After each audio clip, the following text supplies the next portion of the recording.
Ora, and welcome back to the channel. I'm Yukiro, and we are going to read chapter 23 of my book, Adventures of the Crown. There's no real updates today that I'm aware of, so we're just going to go straight into reading. Enjoy. The day of the tournament came quickly. Fenrin had been both excited and nervous. Nobles from all over had come to see how well their offspring did, with the hopes that the king would promote their rank, or at the very least allow them to be official knights, even at lower ranks. Either way, it would make them more worthy for potential spouses. Fenrir wondered why Lynette herself was not nervous. Was she ready to fight the knights? Or maybe she was just confident in her abilities. Had Vaughan given her some kind of advantage somehow? He wanted to talk to her, but with all the nobles trying to gain his attention, he found it hard to get away. Even Vaughan had trouble finding 5 moments of peace. He glanced over to Lynette, making sure he did so subtly. He could see that even she had been surrounded by people, though most were there to speak to Elena. The poor girl had not left Lynette's side since she had gotten to the castle. Her father had not paid any attention up until now. He was boasting to several of the nobility about how he's so happy for his daughter, and that her beloved would be married as soon as she was old enough. Lena did not seem happy, as he claimed, though Fenrir believed that was because of her disinterest in her father's boasting more than anything. Some of the nobles began to shift their attention on Lynette now, as they realized how close Elena seemed to cling to her. "So are you her servant?" one asked. Another asked, "I didn't think Silversmith employed your kind. How odd for his daughter to have an elf servant." She isn't," Elena began to protest, but her voice was drowned out by the other nobles, as if they couldn't care less about her opinion. "You have such pretty hair for an elf," another added, though Lynette felt it was a backhanded compliment somehow, and she refused to answer the question of how she maintained it. She did her best to ignore the nobles, for she knew they would only use her annoyance against her. She could put up with most of their racist comments, but she still hated being called an elf of all things. Finally, the topic shifted back to Elena as the noble women grew bored of their questions. They realized they could say little that would annoy Lynette openly, and that she had little entertainment value. "So, Elena," one young woman began as she flipped her long blonde hair pridefully over her shoulder, "I hear the reason the king hasn't married you yet is because he is looking for a better suited woman, rather than a child like you," she said now that Cephas had wandered off to continue his bragging elsewhere. Naturally, this upset Elena deeply, which only caused even more taunting from the other women surrounding her. Another added, "It isn't as if you even spend time with the king, unlike us. We attend his balls all the time, and this is the first time you've bothered to show up." The other woman laughed at this, and then nodded in agreement. The first placed her hands on her hips and turned to the second woman. "Of course she doesn't. She just wants to be queen, like you.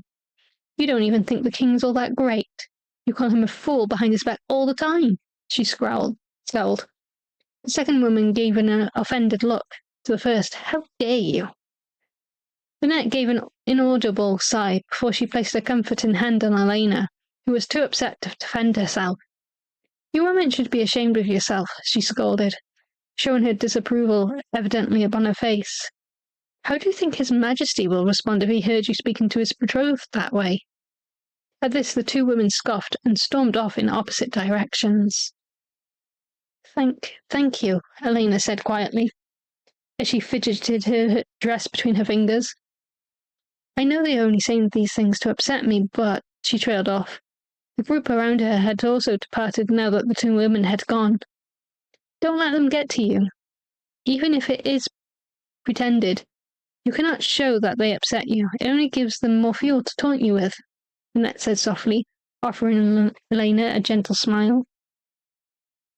Elena nodded meekly, then asked, "Aren't you worried about what they may say about you, or that they will try and get you in trouble for telling them all?"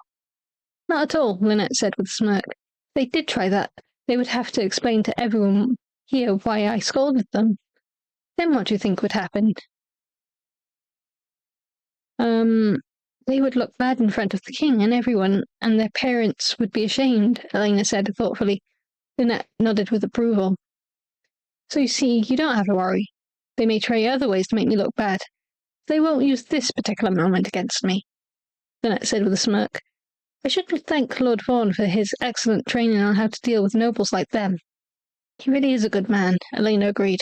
She then smiled cheerfully up at Lynette as she then added, he would make a good husband, you know. You're already betrothed, Lady Elena, Lynette said with a small chuckle. Shaking her head furiously, Elena blushed deeply. No, not for me. I mean you, she said, clinging to Lynette's arm with a childlike innocence.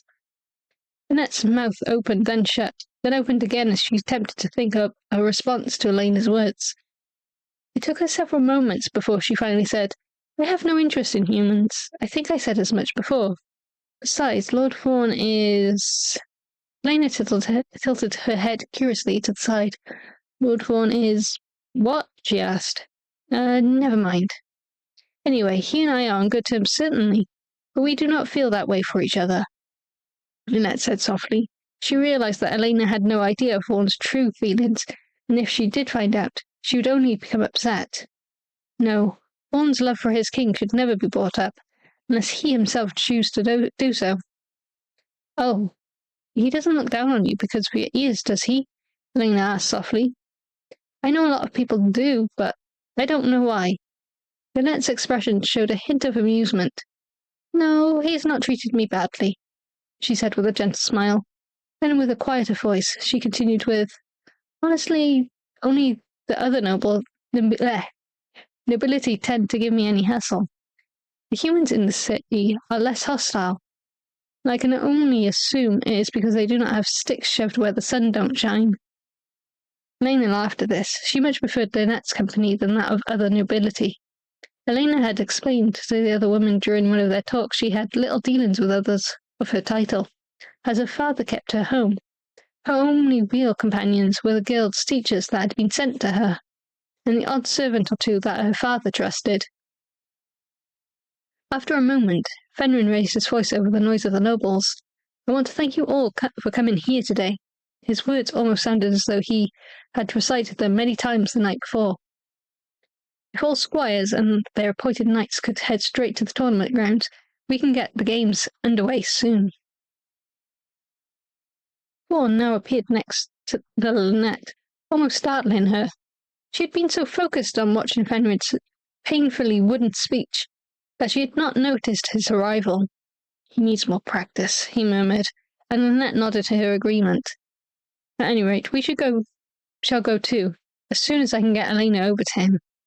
Will he be all right without us? Lynette asked, her voice barely above a whisper. Nodding, only slightly, Vaughan muttered, see those two knights? They are from my family. Cousins, in fact. He will be safe enough. Vaughan now turned to Elena, who could not hear the conversation between the other two, with how quiet they spoke. Lady Elena, I shall guide you to the king now. You and he shall sit next to each other, as it should be. Take a moment to gather your nerves, then follow me when you are ready. Elena nodded meekly. She inhaled deeply, then exhaled as she gathered what little bravado she had. She hated being the centre of attention, and unfortunately, being so close to Fenrir meant all eyes were on her, waiting, watching, hoping for a moment in which she would mess up, or at the very least, give everyone something to gossip about later. Finally, Vaughan and Lynette left to get ready for the tournament themselves. And that, my citizens, is the end of the chapter. So if you enjoyed that, feel free to give a like. And hopefully the next one will be next week, if I get a chance. I'll see you soon. Bye. You know you want to like and subscribe because you love this content.